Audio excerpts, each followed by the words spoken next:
আসসালামু আলাইকুম। জাপান বাংলাদেশ ভ্লগে আপনাদের সবাইকে স্বাগতম। আমি হামিদ আজাদ জাপানের সেন্দাই থেকে বলছি। সম্প্রতি বাংলাদেশ সরকার উদ্যোগ নিয়েছে জাপানে ১ লক্ষ মানুষকে জব ভিসাতে পাঠাবে। এই জব ভিসা যদি আপনি যেতে চান তাহলে আপনার কতটুকু লেখাপড়া জানা লাগবে, আপনার কি কি যোগ্যতা থাকা লাগবে, আপনার কত টাকা খরচ হবে, আপনার কত টাকা বেতন হবে বা আপনার যেতে কত সময় লাগবে এবং কিভাবে প্রসেস করবেন, মোটামুটি আজকের এই সকল বিষয় নিয়ে এই ভিডিওতে আলোচনা করব। ভিডিওটি না টেনে সম্পূর্ণ দেখবেন। এখনো পর্যন্ত আমার ইউটিউব চ্যানেলটি সাবস্ক্রাইব না করলে সাবস্ক্রাইব করবেন, ফেসবুক পেজটি দেখলে অবশ্যই পেজটি ফলো করবেন। সর্বপ্রথম আলোচনা করি, জাপানে যদি আপনি সরকারি মাধ্যমে জব ভিসায় আসতে চান তাহলে আপনার কি কি ধরনের যোগ্যতা থাকা প্রয়োজন বা কি কি শর্তাবলী আপনার পূরণ করতে হবে। ১ নম্বর হচ্ছে আপনাকে অবশ্যই এইচএসসি পাস হতে হবে। তবে কিছু কিছু ক্যাটাগরির ক্ষেত্রে এসএসসি পাস হলেও চলবে বা এটা সরকার পর্যালোচনা করে বিষয়টা দেখবে। দ্বিতীয় নাম্বার হচ্ছে অবশ্যই আপনার জাপানিজ ভাষার N4 সার্টিফিকেট থাকতে হবে এবং স্কিল টেস্টে আপনার পাস করতে হবে। পাশাপাশি কিছু নির্দিষ্ট পেশার দক্ষতা আপনার থাকতে হবে। যদি পেশাগুলোর কথা আমি উল্লেখ করি, যেমন কৃষি খাত হতে পারে, ইলেকট্রনিক বিষয় হতে পারে, নার্সিং বিষয় হতে পারে, এছাড়াও আরো অন্যান্য খাত রয়েছে। জাপানিজ ভাষা N5 কোর্সের ভর্তি চলতেছে। যারা যারা আমার কাছে জাপানিজ ভাষা শিখতে চান দ্রুত ডেসক্রিপশন বক্স থেকে আমাকে মেসেজ দিন। তৃতীয় যে বিষয়টা রয়েছে সেটা হচ্ছে অবশ্যই আপনাকে শারীরিকভাবে সুস্থ থাকতে হবে। চতুর্থ যে বিষয়টা রয়েছে সেটা হচ্ছে আপনার বয়স 18 থেকে 32-এর ভিতরে হতে হবে। তবে কিছু কিছু ক্ষেত্রে আমি দেখেছি যে 45 বছর পর্যন্ত এটা ধরা হয়েছে। তবে প্রাথমিক পর্যায়ে আপনারা ধরে রাখেন 18 থেকে 32-এর ভিতরে হতে হবে। এই জব ভিসার ক্ষেত্রে অবশ্যই আপনার পুলিশ ক্লিয়ারেন্স থাকতে হবে, পাশাপাশি আপনার মেডিকেল টেস্টের রিপোর্টটা কিন্তু পজিটিভ হতে হবে। এবার আলোচনা করি সময়সীমা নিয়ে। জাপানে যেতে আপনার কতদিন সময় লাগতে পারে। যেহেতু জাপানিজ ভাষা আপনার শিখতে হবে, মোটামুটি জাপানিজ ভাষা N4 পর্যন্ত কমপ্লিট করতে এবং পরীক্ষা দিয়ে পাশ করতে আপনার মোটামুটি 8 থেকে 10 মাস সময় লাগতে পারে। কারণ N4 পড়ার আগে অবশ্যই আপনাকে N5 পড়তে হবে। তো N5 যদি আপনি খুব ভালোভাবে পড়েন, দিনে যদি 5 থেকে 6 ঘন্টা করে পড়েন, তাহলে 2.5 থেকে 3 মাসের ভিতরে কিন্তু আপনি N5টা শেষ করতে পারবেন। এবং N4 যদি আপনি খুব সুন্দর করে পড়েন সেক্ষেত্রে আপনার 3 থেকে 4 মাসের ভিতরে কিন্তু শেষ হয়ে যাবে। এখন কত দিনের ভিতরে আপনি শেষ করতে পারবেন N4 এবং পরীক্ষা দিয়ে পাশ করতে পারবেন, এটা সম্পূর্ণ আপনার উপরে নির্ভর করবে যে আপনি কেমন ভাবে পড়তেছেন বা আপনি কতটুকু মনে রাখতে পারতেছেন।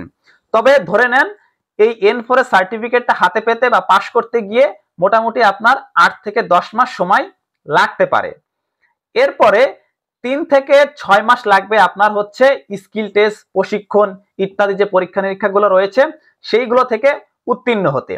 তো মোটামুটি আপনারা ধরে রাখেন জাপানে আপনাকে যেতে হলে 1.5 থেকে 2 বছর অপেক্ষা করতে হবে বাংলাদেশে এই প্রসেসগুলো সম্পন্ন করতে। এবার আলোচনা করি সরকারি মাধ্যমে যদি আপনি জাপানে জব ভিসায় আসেন সেক্ষেত্রে আপনার কত টাকা খরচ হতে পারে। খরচের কথাটা আসলে নির্দিষ্ট না, তবে জাস্ট আপনাদেরকে একটা আনুমানিক ধারণা আমি দিচ্ছি। আপনার পাসপোর্ট তৈরি থেকে শুরু করে, আপনার প্লেন খরচ থেকে শুরু করে, বিভিন্ন ধরনের ডকুমেন্টস তৈরি থেকে শুরু করে বা ভাষা শেখা থেকে শুরু করে মোটামুটি আপনি ধরে রাখেন 1.5 থেকে 2 লক্ষ টাকা আপনার খরচ হতে পারে।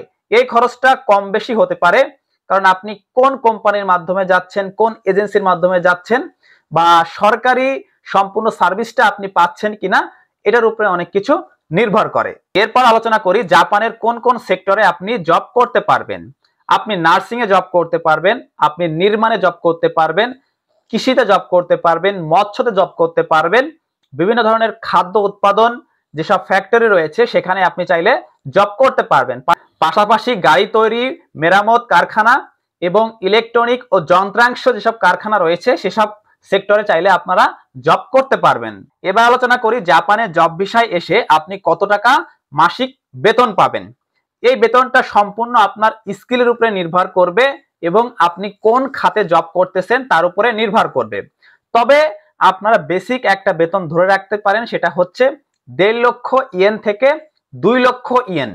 আমি আবারও বলতেছি এই বেতনটা আপনার স্কিল এবং আপনি কোন খাতে জব করবেন এটার উপরে নির্ভর করবে। তবে প্রাথমিক পর্যায়ে আপনারা এটা ধরে রাখবেন।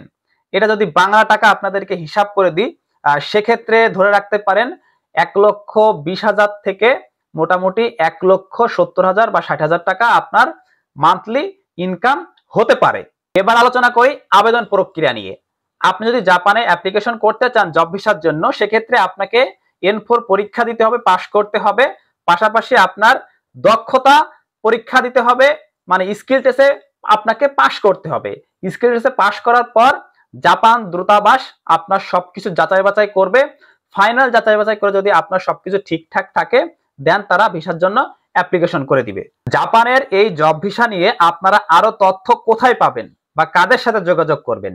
আপনারা চলে যাবেন হচ্ছে বাংলাদেশ প্রবাসী কল্যাণ এবং কর্মসংস্থান যে মন্ত্রণালয় রয়েছে, সেখানে গিয়ে আপনারা যোগাযোগ করবেন এবং বিস্তারিত সেখান থেকে আপনারা জানতে পারবেন। তো সম্প্রতি সরকার যে জব ভিসা নিয়ে ঘোষণা দিয়েছে, সেই সংক্রান্ত মোটামুটি আমার কাছে এই তথ্যগুলা ছিল। পরবর্তীতে যদি আমি নতুন কোনো তথ্য জানতে পারি, অবশ্যই আপনাদের সামনে সেই তথ্যগুলা নিয়ে হাজির হব। এবং আপনারা যদি এই সংক্রান্ত আরো তথ্য জেনে থাকেন, অবশ্যই কমেন্ট করে জানান। আর যদি আমার কোনো ভুল ত্রুটি হয়ে থাকে, তো পরবর্তী ভিডিওতে আমি এটা সংশোধন করব। আর যদি আপনারা আমার কোনো ভুল ত্রুটি পেয়ে থাকেন, অবশ্যই কমেন্ট করে জানাবেন। আজকের ভিডিওটি এই পর্যন্ত। সবাই ভালো থাকবেন, সুস্থ থাকবেন। আল্লাহ হাফেজ।